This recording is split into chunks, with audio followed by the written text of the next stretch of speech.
আমরা সবাই কুসাই ইনকলাবকে চিনি। চিন্তা করুন তো, একটা শহরের গভর্নর, মেয়র তার মেয়েকে বিয়ে দিচ্ছেন একজন এমপ্লয়ির সাথে। সে জাহিদি হলেন কুসাই ইবনে কিলাব, রসুল সাল্লাল্লাহু আলাইহি সাল্লাম এর পঞ্চম পূর্বপুরুষ। এখন এমন একটি ঘটনা বলবো যেটা কুরাইশদের সাথে অনেক সম্পর্ক, এবং কি আমরা সবাই কুসাই ইনকলাবকে চিনি, কুসাই ইবনে কিলাবকে চিনি। কুসাই ইবনে কিলাবের সাথে সম্পর্ক। কুসাই ইবনে কিলাবকে কীভাবে সে ক্ষমতায় আসেন, এই বিষয়গুলো আমরা যদি জানতে চাই তাহলে ফিরে যেতে হবে অনেক আগে। একদিন খেলতে খেলতে বন্ধুদের সাথে ঝগড়া হলে বন্ধুরা তাকে বলল, তুমি যাকে বাবা ডাকো সে তো তোমার আসল বাবা নন। বন্ধুদের মুখে কথাটি শুনে সেদিন জাহিদ যেন আকাশ থেকে পড়লেন। তিনি ছুটে গেলেন তার মায়ের কাছে, জিজ্ঞেস করলেন, মা, রাবিয়া ইবনে হারাম কি আমার বাবা নন? ফাতিমা বিনতে সাদ বুঝতে পারলেন যে কথাটি তিনি এতদিন লুকিয়ে রেখেছিলেন, এখন সময় এসেছে আসল কথা বলার। তিনি জাহিদকে কাছে টেনে নিয়ে বললেন, শুনো বাবা। মাত্র কৈশোরে পা দেয়া জাহিদ শুনতে লাগলেন তার জন্মের ইতিহাস। তার বাবা নাম ছিল কিলাব ইবনে মুরাহ।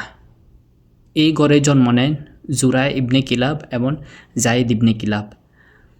কিলাবের মৃত্যুর পর তার মার বিয়ে হয় রাবিয়ার সাথে, রাবিয়া ইবনে হারামের সাথে।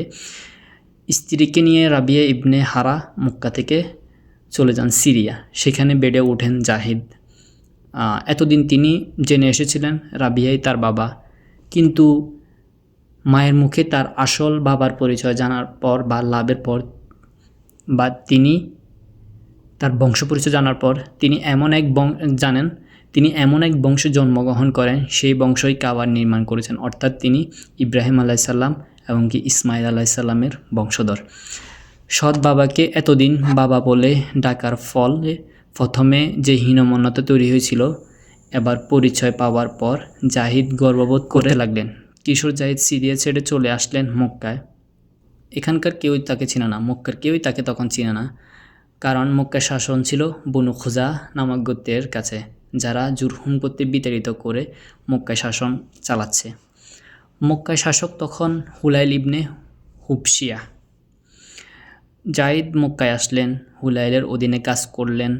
তার দক্ষতা, আমানতদারিতা দেখে মক্কার লোকজন তাকে পছন্দ করতে শুরু করলো। এমনকি মক্কার শাসক নিজেও জাহিদকে পছন্দ করতেন।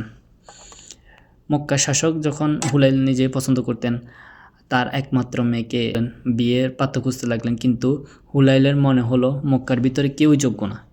তিনি এজন্য সেই কিশোর আগ্নতুক জাহিদের সাথে তার মেয়েকে বিয়ে দিলেন। চিন্তা করুন তো, একটা শহরের গভর্নর, মেয়র তার মেয়েকে বিয়ে দিচ্ছেন একজন এমপ্লয়ির সাথে, আর এই বিয়ের ইতিহাস বদলে দেয়।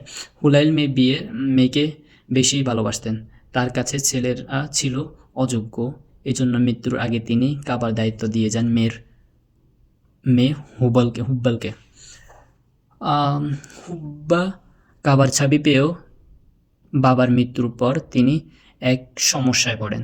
তিনি মেয়ে মানুষ, কাবা ঘর খুলতে তো পারবেন না, এই জন্য চাবিটা দিয়ে দেন তার চাচাতো ভাই আবু গুবশানকে। আবু গুবশান একটা বদ অভ্যাস ছিল, আর এই বদ অভ্যাসই কাবার ইতিহাস বদলে দেয়। একদিন আবু হুবশানের প্রচণ্ড নেশা ধরে, সে কোথাও মদ খুঁজে পাচ্ছিল না। তখন একজন তাকে বলল, আমি তো তোমাকে মদ দিতে পারি। আবু হুবশান মদের জন্য সব কিছু দিতে রাজি। তাকে বলা হলো তুমি কাবাঘরের চাবি আমাকে দিয়ে দাও, আমি এই মদের পুরো পেয়ালা তোমাকে দিয়ে দিব। মদের নেশা আসক্ত হুবশান রাজি হয়ে যায়। সেই বুদ্ধিমান লোক কে ছিলেন? কাবাঘরের চাবির মালিক হন। সেই বুদ্ধিমান লোক কে ছিল যে কাবাঘরের মালিক হন? তিনিই ছিলেন সেই জাহিদ, যিনি সুদূর সিরিয়া থেকে মক্কায় আসেন তার পিতৃপুরুষের বানানো কাবার পুনরুদ্ধার করতে। জাহিদ মক্কায় আসার পর থেকে কাবা পুনরুদ্ধারের জন্য কাজ করেন, তার একার পক্ষে সম্ভব না। এজন্য তিনি চাচাতো ভাই সবাইকে মক্কায় আসতে বললেন। তারা সবাই তার ভাই জুরহা, চাচাতো ভাই তাইম ইবনে মুরাহ, চাচাতো ভাই মাখজুম, জুমাহ, সাম সবাইকে একত্রিত করেন। রাতের বেলায় জাহিদ কাবার চাবি ফিরে যান।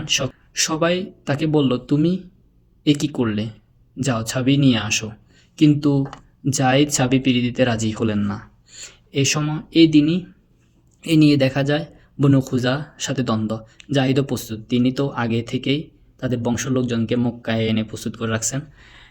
তার বংশের লোকজনই হলো কুরাইশ এবং কিনানা গোত্র মিলে বনু খুজা গোত্রের সাথে যুদ্ধ হয়, অর্থাৎ জাহিদের নিজের বংশের সাথে শ্বশুরের বংশের যুদ্ধ হয়। দীর্ঘ 300 বছর আর মক্কায় শাসন করলেও এই কিশোর আগন্তুক এই মাস্টার প্ল্যানে কাছে পরাজিত হয় বনু খুজা। বন্ধুদের সাথে খেলতে গিয়ে যিনি শুনেছিলেন তুমি যাকে বাবা ডাকো তিনি তোমার আসল বাবা নন, সেই ছেলেটি কয়েক বছরের মধ্যে মক্কা শাসক হন। জায়েদ ছিল তার ডাকনাম। মক্কার লোকজনের কাছে তিনি ছিলেন আগন্তুক কিশোর, এজন্য তাকে ডাকা হয় কুসাই নামে। অর্থাৎ সে জাহিদি হলেন কুসাই ইবনে কিলাব, রসুল সাল্লাল্লাহু আলাইহি সাল্লাম এর পঞ্চম পূর্বপুরুষ। কুসাইয়ের ছেলে আব্দে মানাফের ছেলে হাশিমের ছেলে আব্দুল মুত্তালিবের ছেলে আব্দুল্লাহ ছেলে মুহাম্মদ রাসূলুল্লাহ সাল্লাল্লাহু আলাইহি সাল্লাম। কুসাই ইবনে কিলাবের ভাইয়ের নাম ছিল জুরা।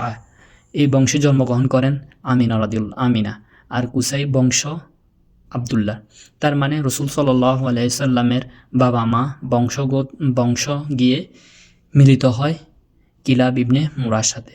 আর কুসাইয়ের চাচা তাইম ইবনে মুরা এই বংশ জন্মগ্রহণ করেন আবু বকর রাদিয়াল্লাহু তাআলা আনহু। বন্ধুদের সাথে যেমন মোটিভেট করে, বন্ধুদের কথা সবসময় যেভাবে মোটিভেট করে তেমনি ডিমোটিভেটও করে। চিন্তা করুন, একজন মানুষ বন্ধুর কাছে অপমানিত হওয়ার পর কিভাবে ইতিহাস বদলে দেন তিনি হচ্ছেন কি কুসাই ইবনে কিলাব।